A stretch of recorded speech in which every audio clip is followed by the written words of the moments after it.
अच्छा, अब तो हर मजबूरी खत्म हो चुकी है ना निम्रत, तो उन्हें मान जाना चाहिए। तुम्हें बेजाद अंकल ने कुछ बताया? नहीं, वो आए थे ना तुम्हारी तरफ, मैंने पूछा भी था क्या बात हुई है, लेकिन उन्होंने कुछ नहीं कहा। पापा ऐसा ही करते हैं, जब परेशान होते हैं तो किसी से बात नहीं करते। उन्हें क्या परेशानी है? ये तो आंटी से पूछना चाहिए ना तुम्हें। वैसे मुझे पूरा यकीन है कि अगर तुम उनसे पूछोगी तो वो भी तुम्हें नहीं बताएंगी। अगर तुम्हें इतना ही यकीन है तो तुम बता दो। मैं बता दूंगा तो तुम मानोगी नहीं। मानी, मैं जानना चाहती हूँ। आंटी ने सालों पहले पापा के साथ वही किया था निम्रा जो तुमने मेरे साथ किया। मेरी बेपनाह मोहब्बत को इग्नोर करके तुमने किसी और का इंतखाब कर ली। फर्क सिर्फ इतना है कि मलिया आंटी ने जिसको अपने लिए मुंतखब किया उसे अपना लिया, और तुमने जिसका इंतखाब किया उसने हमारी हक में फैसला कर दिया। मैं ये नहीं मानती और ना ऐसा है। कहा था ना तुम यकीन नहीं करोगे। आंटी को आज सबसे बड़ा खौफ इसी बात का तो है कि वो तुम्हारे बाबा के सामने मेरा तारुफ नहीं करवा सकती, क्योंकि मेरा सबसे बड़ा हवाला तो मेरे पापा है ना। खुशकिस्मत हो तुम कि तुम्हारे पापा तुम्हारा हवाला तो है। मेरा तो कोई हवाला भी नहीं है। ऐसा क्यों कह रही हो तुम? कहाँ है तुम्हारे बाबा? नहीं है वो, होते हुए भी नहीं है।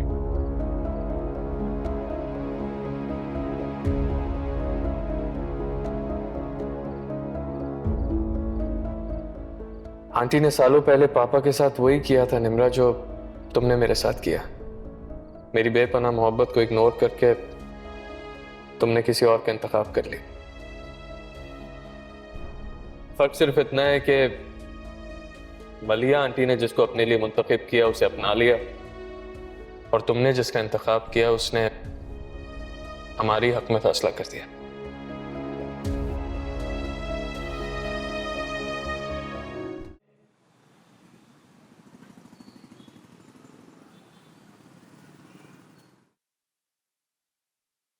खाना लगवा दूं बेटा? पापा क्या कहते हैं? वो तो कह रहा, उसे भूख नहीं। तो फिर उन्हें भूख लगने का इंतजार कर लेते हैं। ना जाने क्या छुपा रहा है वो। तुम्हें निम्रा ने नहीं बताया कि क्या बात हुई? चाहती के पापा मुझे खुद बताएं। जी, आंख में चोली चल रही है। तुम ऐसा करो, तुम मुझे फौरन निम्रा के घर ले चलो। मैं उनसे खुद पूछूंगी कि आखिर क्या हुआ है। तुम्हारे बाप ने तो चुप साध ली। तो मैं आपको वहां नहीं लेके जा सकता। क्यों? दानिया को भी तो लेके गए थे। ज्यादा से ज्यादा इनकार ही कर देंगे, लेकिन तुम्हारे माँ बाप की तरह मैं उनको इनकार खामोशी से सुनकर वापस नहीं आ जाऊंगी। उनसे पूछूंगी कि भाई क्या वजह है, क्या समझ रखा है मेरे मानी को। दादू, इस वक्त मुझे खुद से ज्यादा पापा की फिक्र है, और मैं नहीं चाहूंगा मैं कोई भी ऐसा काम करूं जो पापा के खिलाफ हो।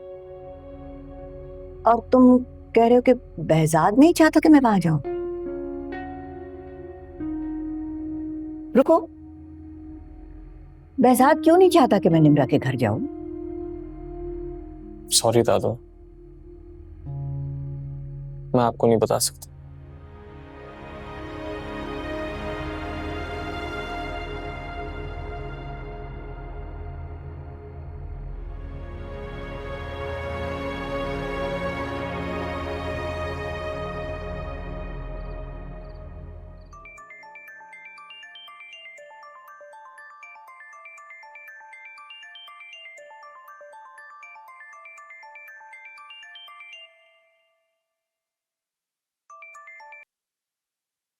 हेलो जी, सलाम वालेकुम पप्पू।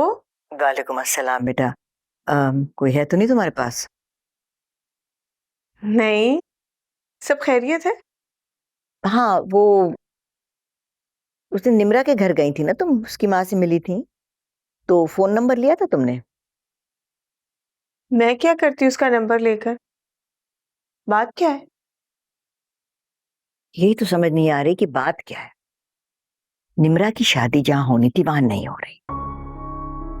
मानी अब फिर से जिद पर अड़ा हुआ है और बेहजाद बता ही नहीं रहा कि वो लोग चाहते क्या है। उनका रिश्ता क्यों खत्म हो गया? मुझे क्या पता, ये बात तो निम्रा बता सकती है, उसके माँ बाप। अब बात जो भी हो, आपको अपना वादा याद है ना कि नवाल की शादी सिर्फ मानी से होगी? मुझे सब याद है दानिया, लेकिन हमें मानी की फिक्र भी है। उसे परेशान नहीं देख सकते हम लोग। निम्रा की माँ से मैं खुद बात करूंगी।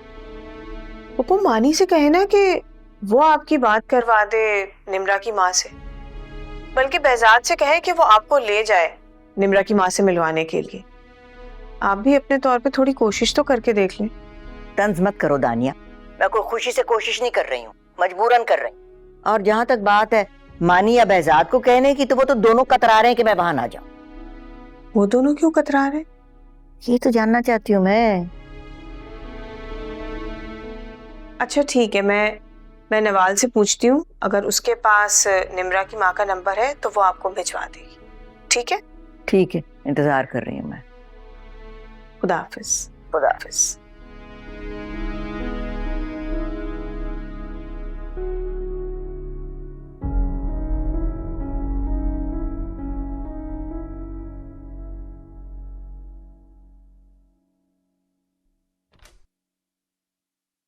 नवाल, तुम्हारे पास निम्रा की अम्मी का नंबर है? जरा पप्पू को भेज दो। दादू को?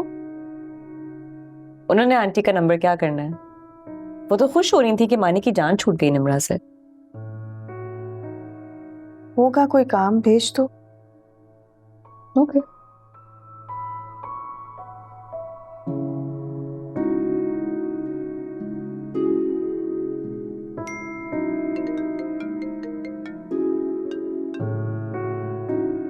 अस्सलाम वालेकुम दादू, मैंने नंबर भेज दिया आपको।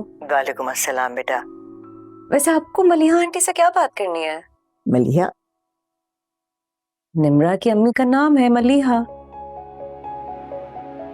निम्रा के निकाह की मुबारकबाद देनी है आपने उन्हें।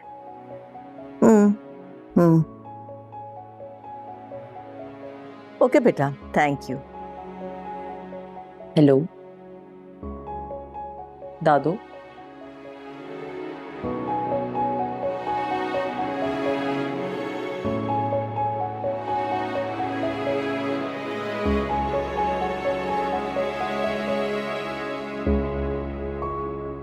मलिहा,